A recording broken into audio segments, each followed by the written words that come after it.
किस्मत सिर्फ मेहनत से बदलती है, बैठकर सोचते रहने से बिल्कुल भी नहीं बदलती। जी हाँ दोस्तों, नमस्कार, जय माता दी। मैं एस्ट्रोलॉजर संदीप हूँ, आप सभी का बहुत बहुत स्वागत करता हूँ आपके अपने यूट्यूब चैनल सिंह राशि चैनल में, और आशा करता हूँ कि आप सब अच्छे होंगे। दोस्तों, आपने आज थंबनेल पर भी देख लिया और टाइटल में भी आज हमने लिखा है कि सिंह राशि वालों, जन्माष्टमी से पहले कुछ बड़ा होने वाला है और यह 100% होकर रहेगा। आपके जीवन में अचानक से इतना बड़ा परिवर्तन आने वाला है कि आपने सोचा भी नहीं होगा, क्योंकि ब्रह्मांड में एक ऐसी घटना घटने जा रही है जिसका अच्छा प्रभाव, शुभ फल, शुभ प्रभाव हर राशि के हर जातक पर देखने को मिलेगा। अब हो क्या रहा है ये समझने का प्रयास कीजिएगा। वीडियो चंद्र राशि पर आधारित है। यदि आपको अपनी चंद्र राशि नहीं पता है तो भी आप इस वीडियो को नाम राशि के आधार पर या लग्न के आधार पर भी देख सकते हैं। ठीक है, देखिए हो क्या रहा है ये जान लीजिए। शुक्र को लेकर के परिवर्तन, ब्रह्मांड में सबसे शुभ ग्रह गुरु और शुक्र को माना जाता है। शुक्र जो कि हमारे जीवन में प्रेम के स्वामी, सुख वैभव के स्वामी होते हैं, धन के स्वामी होते हैं, सौंदर्य के स्वामी होते हैं शुक्र। और शुक्र को लेकर के बदलाव हो रहा हो और उसका प्रभाव हर जातक पर ना पड़े, ऐसा तो हो ही नहीं सकता।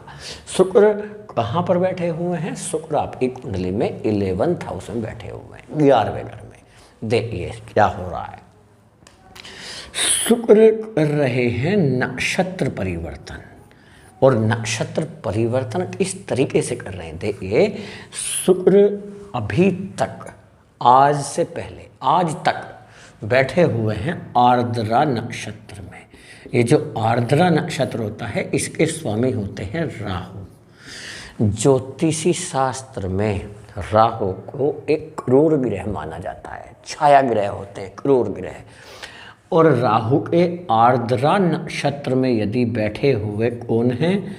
शुक्र हैं। तो इसका मतलब ये है कि शुक्र के ऊपर किसका प्रभाव रहेगा? राहु का अशुभ प्रभाव जरूर रहेगा, राहु के अशुभ प्रभाव में रहेंगे। लेकिन यही शुक्र अगर आर्द्रा नक्षत्र से निकल जाए और किसी अच्छे ग्रह के नक्षत्र में पहुंच जाए, शुभ ग्रह के नक्षत्र में पहुंच जाए, तो कैसा रहेगा ये समझिए। अब यही शुक्र नक्षत्र परिवर्तन करके जा रहे हैं पुनर्वसु नक्षत्र में। ये जो पुनर्वसु नक्षत्र होता है ये गुरु का नक्षत्र होता है। गुरु यानी जुपिटर का नक्षत्र होता है, और जुपिटर के नक्षत्र में यदि शुक्र चले जाएं तो इससे अच्छा संयोग तो बन ही नहीं सकता। बहुत बड़ा संयोग बनता है। क्यों? क्योंकि शुक्र भी शुभ ग्रह है और गुरु भी शुभ ग्रह माने जाते हैं। एक शुभ ग्रह के प्रभाव में यदि दूसरा शुभ ग्रह आ जाता है तो इसका कैसा फल मिलेगा? अच्छा, अच्छी स्थिति है। लेकिन इससे अलग जो बातें बताएंगे वो इससे भी आपको क्लियर हो जाएगा कि ये आपकी ज़िंदगी में एक चमत्कार से कम नहीं है। वो क्या है उसे जानना भी जरूरी है।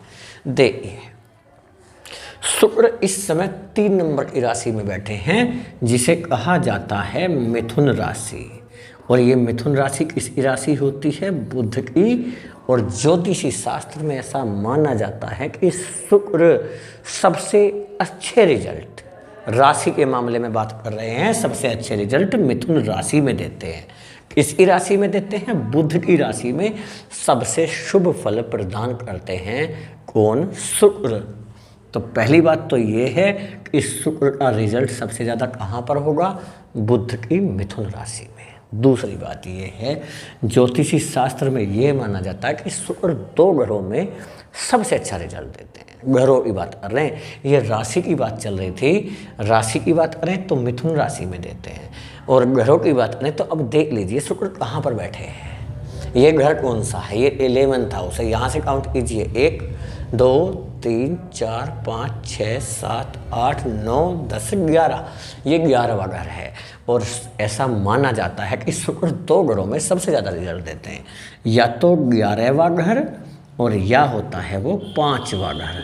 यदि यहाँ पर शुक्र हैं तो रिजल्ट बहुत अच्छे मिलते हैं, शुभ फल प्रदान होते हैं। 2 बात हो गई और दोनों ही बात आपके लिए यहाँ पॉजिटिव दिख रही है। क्यों? इस घर में बैठे हैं 11th हाउस में, जिसे हाउस ऑफ वेल्थ कहा जाता है। क्या फल मिलेगा, क्या रिजल्ट निकलेंगे वो भी बताएंगे। लेकिन तीसरा पॉइंट तो हम आज आपको बता ही दिए हैं कि शुक्र ने क्या कर लिया, नक्षत्र परिवर्तन, और इस नक्षत्र में पहुंचे हैं, शुभ नक्षत्र में पहुंचे हैं। यानी तीसरी चीज भी आपके लिए, तीसरा जो पॉइंट है वो भी क्लियर है और सकारात्मक रिजल्ट देने वाला है।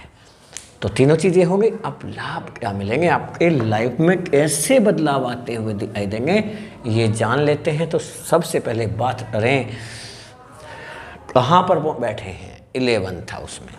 11th हाउस किस चीज़ को दर्शाता है, आपकी इनकम को दर्शाता है, आय को, आपकी वेल्थ को दर्शाता है, धन को दर्शाता है, आपके तरक्की को दर्शाता है, आपकी इच्छाओं को दर्शाता है।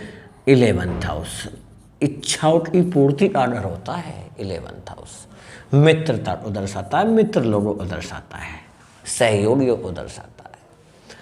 यदि 11th हाउस में शुक्र बैठे हों तो आपकी आय में तो वृद्धि होनी ही होनी है। आय में क्या होगा, वृद्धि होगी, धन की वृद्धि होगी। आपका धन फंसा हुआ है, किसी को उधार दिए नहीं मिला, वो धन वापस आ जाएगा। आय के साधन बढ़ जाएंगे, एक नहीं कई साधन आय के होते हुए दिखाई देंगे। इतना पैसा आएगा, अचानक से आपको महसूस होगा कि हाँ, ऐसे आपकी किस्मत बदलती हुई दिख रही है। लेकिन मेहनत करना पड़ेगा, आपको प्रयास करना पड़ेगा।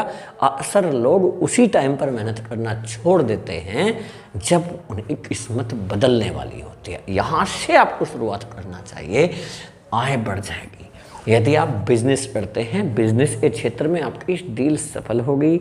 आपको ऐसा कोई पार्टनर मिल सकता है या इन्वेस्टर मिल सकता है जो आपके लिए वरदान साबित होगा। धन के मामले में तो आपका लाइफ सेट, लेकिन धन तो आएगा, लेकिन उस धन को ऐसे ही खराब मत करना। जी हाँ, अपने आगे के लिए योजनाएं बनाकर, प्लानिंग करके ही आप आगे बढ़े लाइफ में।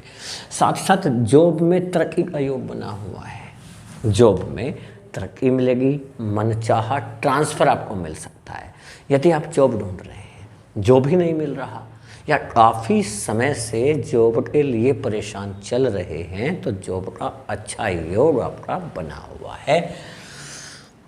इच्छाओं की पूर्ति अगर होता है 11th हाउस, इससे जानकारी मिलती है कि आपका जो सपना है, वर्षों का रुका हुआ सपना जिसे आप पूरा नहीं कर पा रहे थे, पूरा करने की संभावनाएं बन रही हैं। आप अपने सपने को साकार कर सकते हैं। 11th हाउस विदेश से इनकम का स्रोत बनेगा, विदेश से आय का साधन बनेगा। यदि आप सोशल मीडिया से जुड़े हुए हैं, सोशल मीडिया पर काम करते हैं, आप इंस्टाग्राम पर काम करते हैं, यूट्यूब पर काम करते हैं, फेसबुक पर काम करते हैं, तो आपके लिए आय की साधन बढ़ता हुआ दिखाई देगा और आपकी तरक्की होगी। पब्लिक का सहयोग आपको मिलने की संभावनाएं हैं। राजनीति से जुड़े हुए हैं आप, राजनीति, झंडे गाड़ने का टाइम है। पब्लिक का तो सहयोग मिलेगा ही, साथ ही राजनीतिक लोगों से आपके संबंध मजबूत होंगे, संबंध आपके स्ट्रॉन्ग बनेंगे। देखिए, शुक्र स्वामी बनते हैं आपके 3rd हाउस के। शुक्र स्वामी बनते हैं आपके कर्म के स्वामी। कर्म के स्वामी आय स्थान में है। इसका अर्थ क्या होगा, कर्म आप करेंगे, रिजल्ट तुरंत मिलेगा। ऐसा नहीं कि जैसा अभी चल रहा था, आपने देखा भी होगा कि मेहनत कर लिए, मेहनत कर करके था लिए, लेकिन रिजल्ट नहीं आ रहे, परिणाम अच्छा नहीं आ रहा। परिणाम अच्छा आएगा, जितना मेहनत करेंगे उतना ही अच्छा रिजल्ट आएगा। ये योग बन जाता है। दूसरा, आपके 3rd हाउस के स्वामी हैं। कौन? शुक्र। 3rd हाउस ये ट्रांसफ़र को दर्शाता है, यात्रा को दर्शाता है। आपकी यात्रा हो सकती है, विदेश की यात्रा का योग बन सकता है, विदेश में घूमने फिरने का मौका मिल सकता है, कंपनी की तरफ से आप विदेश जा सकते हैं, छोटे भाई और छोटे बहन से आपको लाभ मिल सकता है, किसी भी मामले में लाभ मिल सकता है, इनकम हो सकती है, पैसा मिल सकता है, धन मिल सकता है। साथ ही प्रॉपर्टी पर किसी प्रकार का वाद विवाद चल रहा है, वो मसला आपका निकल जाएगा, चाहे वो आपकी खानदानी प्रॉपर्टी पर है या किसी भी तरह की संपत्ति पर। आप अपना खुद का घर बनाने की सोच रहे हैं, बना नहीं पा रहे, कोशिश बहुत करके काम बन जाएगा। विवाह की बात करें तो आपके विवाह के लिए बहुत अच्छा रिश्ता आएगा, अच्छे परिवार से बहुत अच्छा रिश्ता आएगा और रिश्ता जुड़ेगा भी। पति और पत्नी के मध्य रिलेशन खराब चल रहा है, आपका जीवन साथी या जीवन संगी आपकी फीलिंग नहीं समझ पा रहा, आपकी भावनाओं को नहीं समझ रहा, आपके प्रेम को नहीं समझ रहा, रिश्ते टूटने की स्थिति बन चुकी है। यहाँ तक कि कुछ जातकों का तो डिवोर्स की संभावनाएं भी बनी हुई है। तो ये समझिएगा कि बातचीत करके रिश्तों को ठीक कर सकते हैं।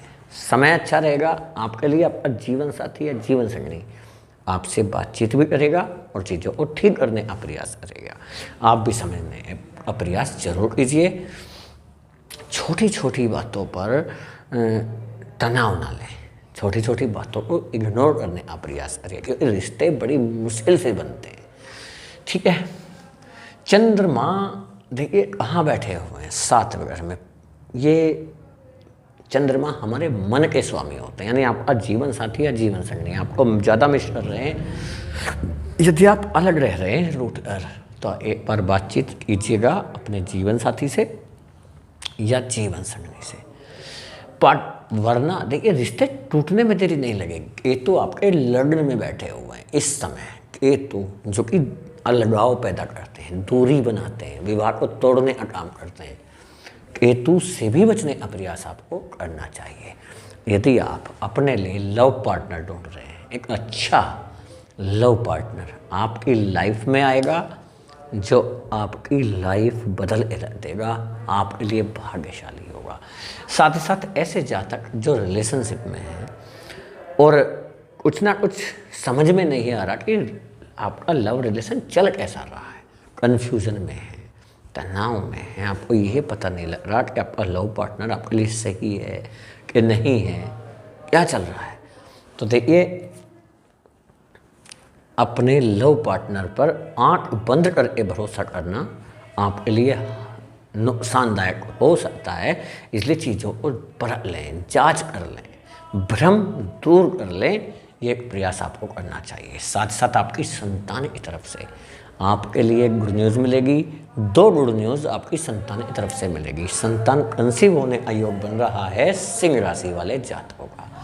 सिंह राशि वाले ऐसे जातक जिनके ऊपर मुकदमा है, केस है, चल रहा है, आपका शत्रु आपको परेशान करने का प्रयास कर रहा है, केस से मुकदमे से राहत मिलेगा, छुटकारा मिल जाएगा, आपका शत्रु कमज़ोर होता हुआ दिखाई देगा। यदि आप शुक्र से रिलेटेड कोई भी काम करते हैं, शुक्र से रिलेटेड, देखिए शुक्र इस 7वीं दृष्टि कहाँ जा रहा है, 5वें घर में। 5वां घर किस चीज़ को दर्शाता है, सारे लाभ आपको मिल जाते हैं। चाहे आपका संतान को ले लीजिए, संतान 5वां घर संतान का होता है, आपकी संतान की तरफ से 2 गुड न्यूज़ तो मिलना ही मिलना है। संतान कंसीव होने का योग बनता है। साथ ही साथ आपके शिक्षा से रिलेटेड झंडे गाड़ने का समय है। चाहे आप पढ़ रहे हैं, पढ़ाई कर रहे हैं, या आप पढ़ा रहे हैं, टीचर हैं, अध्यापक हैं, प्रोफेसर हैं, प्रिंसिपल हैं, तो ये समझिएगा ये समय वही समय होगा जिस आपको इंतज़ार है। लेकिन फ्री रहने का टाइम नहीं है, अपने आप को साबित करने का समय है, कुछ करने का टाइम है। जो आप हैं एक्चुअल में हैं वो बनने का समय है। समझ रहे हैं आप, समझ रहे हैं, यह वही समय है। यदि आप प्रेम से संबंधित किसी भी परेशानी से गुजर रहे हैं, छुटकारा मिल जाएगा, क्योंकि आपका 5वां घर प्रेम को दर्शाता है। यदि आपका कोई बिजनेस है और सुंदरता से रिलेटेड बिजनेस है, आपका सौंदर्य से रिलेटेड बिजनेस है, या सौंदर्य से रिलेटेड आप जॉब करते हैं, जैसे कि आप ये समझिए यदि आप कॉस्मेटिक से रिलेटेड आपका काम है, क्योंकि शुक्र स्वामी होते हैं सौंदर्य के, कॉस्मेटिक का काम है, कपड़ों का कारोबार है, या आप पार्लर चलाते हैं, सैलून चलाते हैं, इन सब चीज़ों में आपको तरक्की मिलेगा, बड़ी तरक्की मिलने की संभावनाएं रहेगी। विदेश में जाकर के हायर एजुकेशन के लिए कोशिश बहुत कर रहे हैं, लेकिन विदेश में जाना नहीं हो रहा, परमानेंट रेजिडेंस नहीं हो पा रहा, या वीज़ा का काम अटका पड़ा है, ये काम आपका बन जाएगा। आपकी छोटी बहन और छोटे भाई की तरफ से आपको गुड न्यूज़ मिलेगा, बड़े भाई से और बड़ी बहन से संबंध थोड़े से अच्छे बनाने का प्रयास आपको करना चाहिए, संबंध खराब ना हो जाएं, इसका ध्यान रखें। हालांकि चीज़ें ऐसा होंगी नहीं, लेकिन होने की संभावना बन सकती है। अचानक से कोई लॉस आपको हो सकता है। ये क्यों बोल रहे हैं? क्योंकि देखिए शनि 8वें घर में बैठे हैं, खराब स्थिति में है, इसलिए जोखिम भरा कोई कार्य ना करें। यदि आपको लगता है कोई इन्वेस्टमेंट आपको करना है तो क्लियर कीजिए, ऐसा काम मत कर बैठना जिसमें आपको संदेह हो, थोड़ा भी जोखिम है ना करें।